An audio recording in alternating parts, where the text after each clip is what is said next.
What is you ducking down for? Hush, I'm trying to be incognito. From Medea Good Lord, who they kin to Old Man Joe, Tyler Perry wears many faces and hats. The actor, writer, and director is the first African American to own a major film and television studio.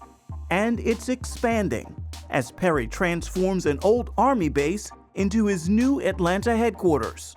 You say you always knew that there was greater for you. Do you remember the moment you knew or what happened that light went on for you? No, it's just always knew. I always felt as a kid that there was more for me. I didn't see things the way that my a lot of the other kids in the neighborhood saw things, that, you know, or even my parents for that matter. They saw us being black or us being poor. Tyler grew up in New Orleans, where jazz music was born. He shares some of those young memories in his book, Higher is Waiting. I had a teacher, I said, you know, they were asking kids what they want to be, and I said, I want to be a millionaire. And he said, you're never going to make it because you're poor and you're black. But even as a child, there was something in me that said, that's not true, don't believe that. But I know now that was and is the voice of God. And obviously that was critical in light of all that you were going to endure, that you needed to always know. I had to know. And you know, the other part of it too is I thank God for my mother. I feel sorry for kids whose parents don't give them God, don't give them faith, don't give them Jesus, because life is gonna get hard at some point and you will turn to something. Everyone turns to something. And I'm so glad I had the option and I had a mother who was smart enough and strong enough or had the wherewithal and the faith enough to say, son, this is where you go, so that I'm not strung out on drugs. Because the things that I've been through, man, it's a wonder that I'm sitting here, but he is a wonder. Mom is among Tyler's most precious memories as a child and a young adult. Willie Maxine Perry, is that the name? Willie Maxine, yeah, they called her Mackie. They call her Mackie. Yeah. And looking at the photograph, she's beautiful. You also describe her as probably the most beautiful of all her sisters. She was, yeah, she was.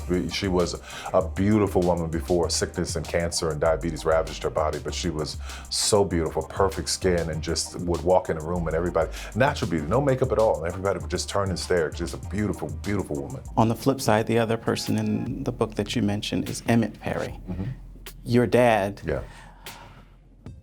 Because of him, what would you say your childhood was like, if you could describe it in one word? Hell.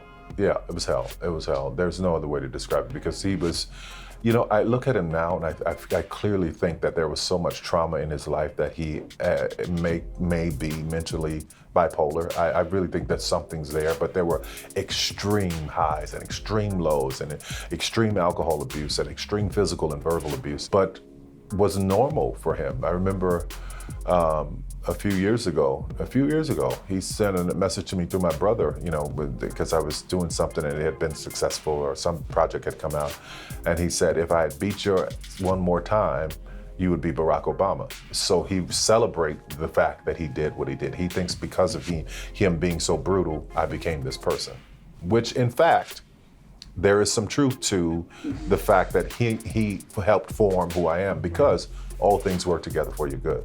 And somehow God turned that thing around to put me in this position to make it work for my good. And you have forgiven him, Mm-hmm. and you take care of him. I do, that's right.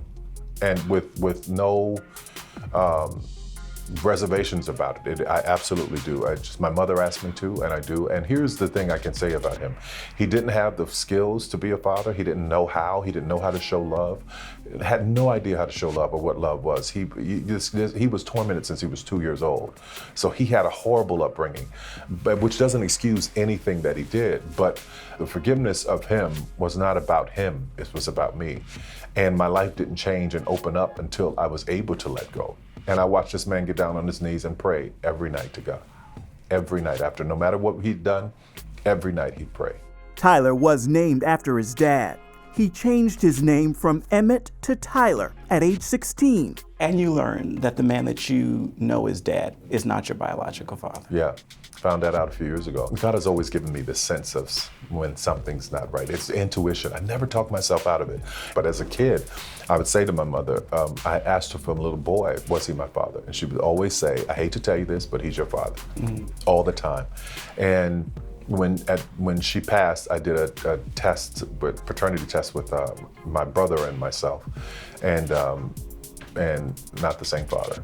Then I did one directly with him, just to be sure, not the same father. Yeah, no, I'm not his son. Not his son. Is there a search for the? I don't even know where to begin. My mother was such a closed woman, and I do remember a very horrible story about someone breaking in the house before I was born. So I don't know what's there, but whatever, I don't even know if she knew. So she was a very closed woman and very, very private when it came to certain things. So I don't know if I'll ever know. I don't know, and it really is okay. The reason I wanted to know was just for my health and history and my son, if there's anything that we need to be aware of. So just went to the doctor, got everything checked out, all's well. You escape New Orleans, you get to Atlanta, you don't find immediate success. No.